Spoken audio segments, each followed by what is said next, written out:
Welcome back to another episode Talking Sports with Brandon. This is Week 7 preview video, and we had a huge trade. So I would definitely want to talk about that first. We're going to do my top 5 or my 5 picks for the week and just talk about some other stuff that's going to happen this week. But of course, we have to start with the breaking news from last night, from when I'm recording this, of Christian McCaffrey being traded to the 49ers. The trade was a second-round pick, a third-round pick, and a fourth-round pick for 2023, and then a fifth-round pick in 2024. So, look, the value you're going to get on a running back like McCaffrey isn't going to be great. It's not even a first-round pick. He was never going to go for a first-round pick. Some team would have to be super desperate to do that, and it just wasn't going to happen. It's a guy who, his first 2 years was great, got used a lot, and he definitely got used a lot in college as well. And then these last 2 years, 2020 and 2021, he's been injured basically all of the 2 years, basically. He's played only a handful of games these last 2 years. Now, this year he's played in every single game. Hasn't been injured yet, but definitely been hurt, but nothing to keep him out of games so far. But for him, you're not going to get the value that the player that he was in 18 and 19, because he's just not that same type of player. You can't use him that same way, where he's getting 1,000 rushing yards and 1,000 receiving yards. You can't keep using a running back like that. He's already 26 years old. Like I said, he's had injury problems as well. He had injury problems in college too, so that's never a good sign when you're already injured in college and then you have to go to the NFL where it's obviously faster, bigger, and stronger. So I like the trade. I think that the Niners needed to do something because, with Lance going down, obviously, week 2, Jimmy G, you're lucky you still have him as your backup, because you could have had some random nobody as your backup. So at least you still have a chance at fighting for the NFC. But the offense definitely, they just lost the Falcons. They lost 28-14. Now they've had some injuries. Trent Williams isn't playing. Nick Bosa isn't playing, but they needed to do something on this team. And McCaffrey's a perfect fit for that team because you don't need him to do what he did in Carolina. You don't need him to get 1,000 rushing yards and 1,000 receiving yards. That's not the purpose of him being on the Niners is. In a Kyle Shanahan offense where he knows how to run the ball. He's probably one of maybe 2 or 3 coaches in the NFL who knows how to run the football and how to make plays happen because of the run. So I think it's a perfect scheme because, they want to run the ball and they do like running the ball, but they don't run it the traditional way. They don't run it through, in between the tackles and going power and going everything like that. They do motion, they do sweeps, they do different formations and schemes to get guys in their area to run the ball. And sometimes it's between the tackles, but for the most part, it's guys pulling, it's double teams on the defensive line, it's tight ends. They use Kittle a lot as as another offensive lineman because he's a great blocker. So he knows how to make running formations and running plays work very effectively. So with him in the backfield, and again, you still have Jeff Wilson and Elijah Mitchell will be back from the IR at some point. So he's not going to be your bell cow in the backfield. He's not going to be getting 30 carries a game. He's going to probably get, by the time he's acclimated to the offense and probably in a week or two, he'll probably get 15 to 20 carries, I would say, every game. Somewhere around there, I would guess. But he's going to be used, with Jimmy G. Obviously, he doesn't have the biggest arm. He's not a down play guy, down the field guy, I should say. So he's going to be used like that, kind of like he was in Carolina, where there's going to be dump offs and screens and plays to him that, it's get him the ball in space and let him make a play. That's for sure going to still happen. That is what he's really good at. It's just not going to be every single play, every single time. And the weapons are better in San Francisco. You have Deebo Samuel on the outside, who is almost like a McCaffrey. He's just the wide receiver side. He's not the running back side, where he could play running back. You give him the ball in space, he's gonna make plays. He's just he just fills in at wide receiver while McCaffrey fills in at running back. You have Kittle, you have Ayuk, who's been really good so far this year. Even without Trent Williams, the offensive line is still good enough. And by the time he comes back, which will still be a couple weeks, that should be a better unit as well. And like I said, Mitchell, when he comes back, he's a really effective running back too. So it's a really good complement of pieces that they're now going to have. And for this week's game against the Chiefs, They said they'll probably put him in on red zone packages. Because again, he doesn't know the offense. The trade happened Thursday night. They play a game on Sunday. So it's hard to be acclimated that fast, no matter who you are. And he's never been in an offensive system like Shanahan's, which is very, it's very complex, and you got to know a lot of the stuff that's going on. So I would say next week's game, next Sunday's game, I would assume maybe not 100% yet, but maybe 85 to 90%. And then probably the week after that, it's, he's easily the lead back, and, he's in all the plays, everything like that. But it's a perfect fit. It's just, it's a guy who, when he is healthy, and if you limit his usage and his touches and make it more when he is getting the ball, it's going to be more effective for them, because he's going to be fresher, he's going to be healthier, and he's getting the ball in areas and zones that he's comfortable getting the ball in, and he can make plays in. So it's a perfect fit. It's a great coach to have for a guy like this. And again, they needed to do something. They're 3-3. Everyone else in that division has 3 wins. The Thursday night game, the Cardinals won. So everyone's 3-3, and the Cardinals are 3-4.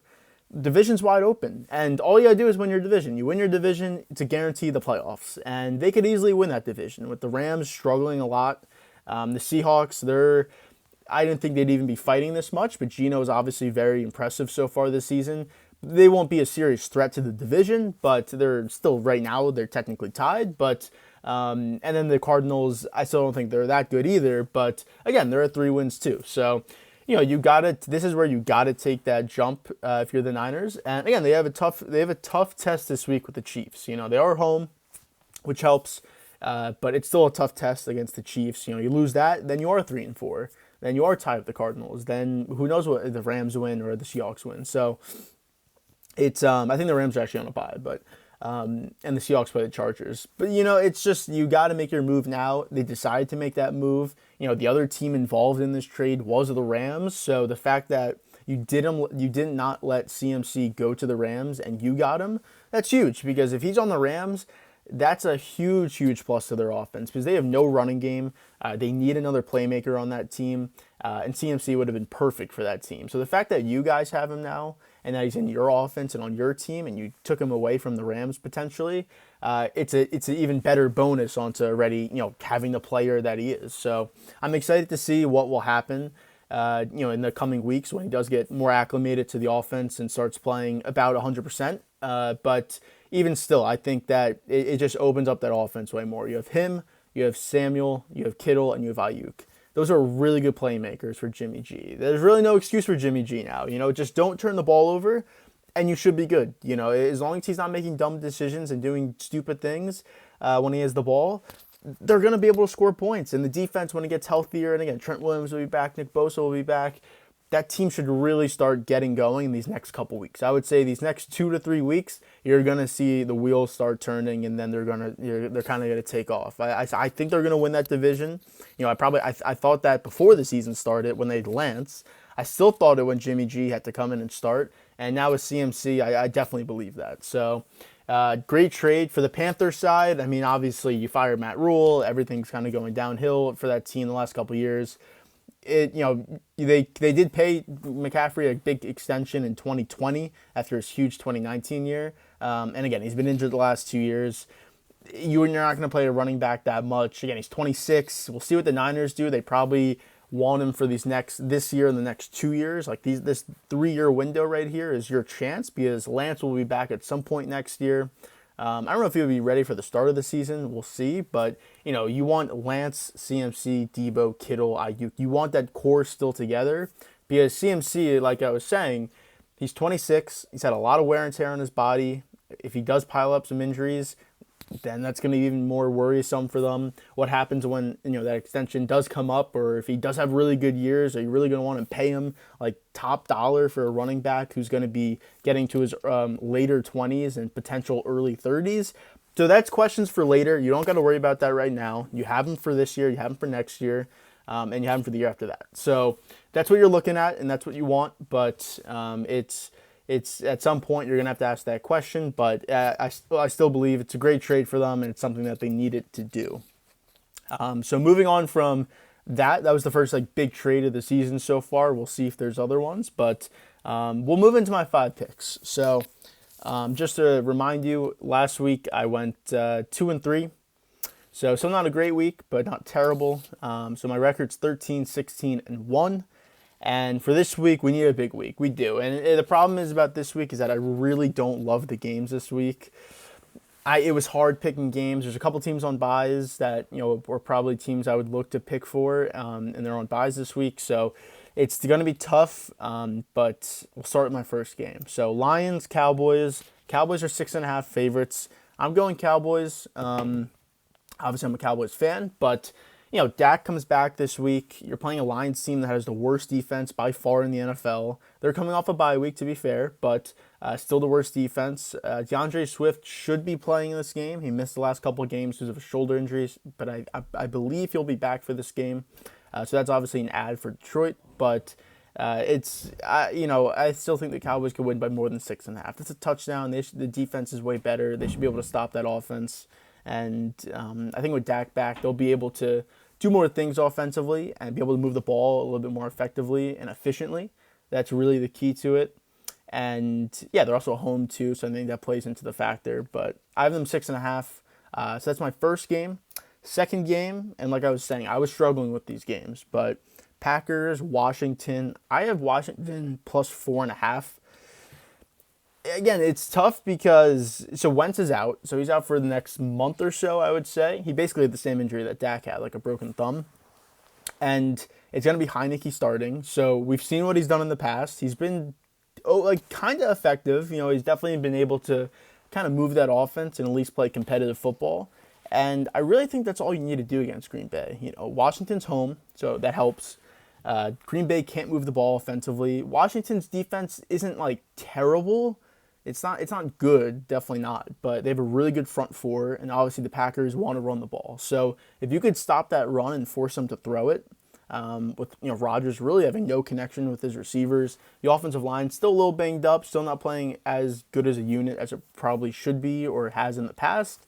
I think they can possibly get to him, make life difficult on Rodgers, and keep that secondary away, because even though the receivers for the Packers aren't great, the secondary of Washington is not good at all. So if the front four can really make noise early in that game and really set the tone, I think they could rattle their cages a little bit. And we'll see what Washington does on offense. But plus 4.5, I think it'll be a close game anyways, whether Washington wins or Green Bay wins. But as long as Washington can move the ball and run it, because Brian Robinson looked good last week against the Bears. Again, they're playing a Thursday night game last week, so they do get a couple extra days of rest.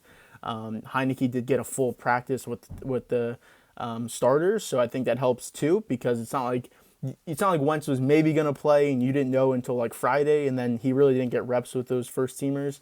He had the full practice week with first teamers, so I think that does help a little bit. But yeah, 4.5. Again, I didn't feel confident about a lot of these games. This one I kind of do like, though, because I think that, they can do something against Green Bay. Green Bay, I think the one scary thing is that you're maybe waiting for them to break out of this funk. I don't think they will. Maybe they'll have a game here or there where they do look better. I think it starts with the run game for them. And like I was saying, this game is going to be tough to run the ball. But I'm going to assume it's not this game where they at least put up, a pretty good effort, where they're putting up more than 25 points and they actually look like a competent team. So yeah, Washington plus 4.5. Third game, Colts, Titans. I'm taking the Colts plus 2.5. The Colts have been so up and down, hit or miss so far this season. Jonathan Taylor has not played the last couple weeks. He is playing this week. He practiced fully. And I believe I saw a tweet that did say that he is going to play, at least has all intentions of playing, but that usually means that he's going to play. It is in Tennessee, this game, but the way the Colts were able to, and I know it was against Jacksonville last week, but the way that, they were able to throw the ball very effectively with Matt Ryan. I think he threw for 489 or 389. I think it was 389. And they threw it 50 times, and that's not even their DNA. They want to run the ball. And I think with Taylor now back, they can go back to running the ball. The defense is still a really good defense. There's no doubt. Obviously the biggest question for them is stopping Derrick Henry on Tennessee, but I like this game. It's an in division game. The Colts have played basically all in division games. This is their second time playing the Titans. They played Jacksonville twice, and they've played Houston once already. In their other games against the Chiefs, who they did beat. So they played some good competition. They played a lot of in division games. You got to be you got to be ready for that early because these games count towards the end. Considering the fact that these two teams will most likely be the two teams fighting for the division lead at the end. And the Colts already did lose to Tennessee earlier this year. You really got to win this game if you want a chance. So, again, 2.5. I think that they could do it. I think it's going to be a close game. I think that whoever makes the mistake, Matt Ryan and Ryan Tannehill are kind of prone to making those late game, fourth quarter, one possession game mistakes. So whichever quarterback doesn't do that, I believe will be able to win this game. For the sake of my pick, I hope it's Ryan Tannehill who does make that mistake and Matt Ryan doesn't. But we'll have to see. So that's the 1:00 games. Those are the 3 1:00 games I picked. And then for my next 2 picks, and again, I really was not sure where to go. There was a Bucks-Panthers game, but the line was 13. That's hard to do, even though Panthers are obviously in total rebuild right now. Plus, minus 13 for Tampa Bay, that's a lot of points. And I learned from last week, minus 10 against Pittsburgh. Probably not the best case scenario to go with Tampa, at least for the near future. There was a Giants-Jaguars. Jaguars are minus 3. That was tempting. I looked at it. And I like Jacksonville at home. It's just a little scary because they can be very inconsistent. And the Giants, even though they're 5-1, I don't think they're that good of a team, but they're always in the game. Even if they're not playing well, they always find a way to just stay in the game. So that's what's kind of scary in terms of Jacksonville there, because they could easily lose. Then obviously that pick wouldn't hit. There was Browns-Ravens, which I was looking at. I wanted to go Ravens. The line was like 7, I think it was, or 6.5. In favor of the Ravens, and it feels like a game that the Ravens would probably win. Like you just lost to the Giants last week. You're playing this game at home, in division rival. It seems like a game to get back on track, like where Lamar would have a monster game. But at the same time, the Browns have been playing really bad recently. The run game was stuffed last week. Against the Patriots. I feel like Chubb would kind of break out this game, open up the offense a little bit, not rely on Jacoby Brissett's arm all that much. So that one, I wanted to do that one as well, but I just had to come off that. But that leads me to the night game, which is the Sunday night game. So it's Steelers-Dolphins. Tua's playing this game. Kenny Pickett's also playing this game, but obviously the bigger news is that Tua returns for this one. And the offense is going to be better with him back there. I'll see what they do in terms of how much they want to use him. He cleared concussion protocol, everything like that. It's like totally clear, everything's clean. But I want to know how they're going to use him. Are they going to use him the same that they were doing the first couple weeks when they started 3-0? Or are they possibly going to modify a little bit to try and keep his safety up or try not to have him take big hits? You have 2 amazing receivers who are both top 5 in receiving yards in the NFL. And that's 3 games with backups. So they got to get the ball. And most certs look pretty decent since Tua went down because they relied more on the run. So maybe he's more of a weapon now. You can actually run the ball a little bit more, which could open up the offense, even more. We'll see, but this line's minus 7, Miami. I'm taking Miami. I feel like I'm going against Pittsburgh almost every single week this year, but Miami's a tough place to play. Just about every team that goes to Miami, and this is a night game, so at least it's not going to be like 100 plus degrees, even though it'd still probably be pretty hot, even at 8 o'clock. But Miami's a tough place to play. Ask Tom Brady, ask the Patriots. He never won in Miami throughout his career. It's just always a tough place to go down there and play them. And I think with Tua coming back, they've lost 3 straight games. It looked like they were, potentially going to fight for this division maybe, but or be a real threat in the AFC. I think now with him back, the team has their confidence back, knowing that their starting QB is there, and we can kind of go now. Because the defense has been pretty solid. The Jets game, they gave up 40, but, it was kind of some turnovers and everything, and I think at that point, things were looking great, but last week against Minnesota, they played pretty well. It was right until the end where they gave up a big rush to Dalvin Cook for a touchdown, but other than that, they really held them in check, and that game was close. If Tua played last week, I think the Dolphins win that game, but with him back this week, I do believe they win. And yeah, the Steelers, I think they just played a really good game last week. I think, the front four really got to Brady. I don't really see that happening this week. They've had no pressure without Watt except for the Tampa game. I see that trend continuing where they don't get pressure, and I think Tua has a good game in his return. So that's my fourth game. Fifth game, Bears, Patriots. I'm taking Patriots minus 7.5. This is Monday Night Football. The Bears, it's easy to pick against the Bears because they don't score points. Bailey Zappi's looked really good. Will he look this good for how many games he's going to start? We'll even see if he plays, to be honest. It could be Mac Jones this game. I don't know if I've seen anything official about that, but I guess I could look it up right now just to make sure. But it seems like, they've been saying that they haven't announced anything, but they're saying that Mac Jones will be ready for the game. So I wonder if he plays. If I'm the Patriots, I'd play Zappi, though. He's played really good these last couple weeks. Jones, he's coming off that injury. You don't really know how he's going to look. I would still wait him a week. Let Zappi go against the Bears. He's been, he just dominated the Browns last week, dominated the Lions before that. Like, he's looked good. It's not like there's a basic, obviously the offense is probably a little bit more basic, but he's been, super dynamic in the offense, and the running game has been great with Ramondre Stevenson. The defense has played out of its mind these last couple of weeks with turnovers. The Browns, I think they caused 3 or 4. The Lions was like 3 or 4 turnovers. So I would let him play this game. If you want to do Jones next week, that's fine because he has another week of practice and just, kind of some more reps. But I would let Zappi run this one. And again, 7.5. A Belichick defense going against Justin Fields and the Bears offensive staff. That's primed to be a disaster for the Bears offensively.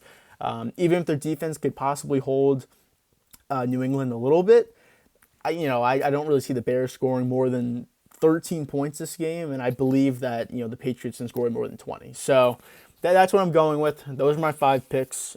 Just to recap them. It's Lions, Cowboys, minus 6.5 Dallas, Packers, Commanders, plus 4.5 Washington, Colts, Titans, plus 2.5 Indianapolis, Steelers, Dolphins, minus 7 Miami, and then Bears, Patriots, minus 7.5 New England. We need a big week. I feel like I've been saying it for a couple weeks, but we definitely need a big week. In terms of other games this week, I think probably the only other notable one is Chiefs-Niners. I kind of touched on it when talking about McCaffrey, but it's a big game, definitely, a rematch of the Super Bowl from a couple of years ago. And, Chiefs are 4-2, Niners are 3-3. I already talked about what the Niners need. If they lose that game, they're not first in the division because of the Rams having a bye. But even if Seattle were to win, Seattle would jump ahead of them. So, this is a big game for them. It's a good test against a Chiefs team that came up short in a hard loss against the Bills last week.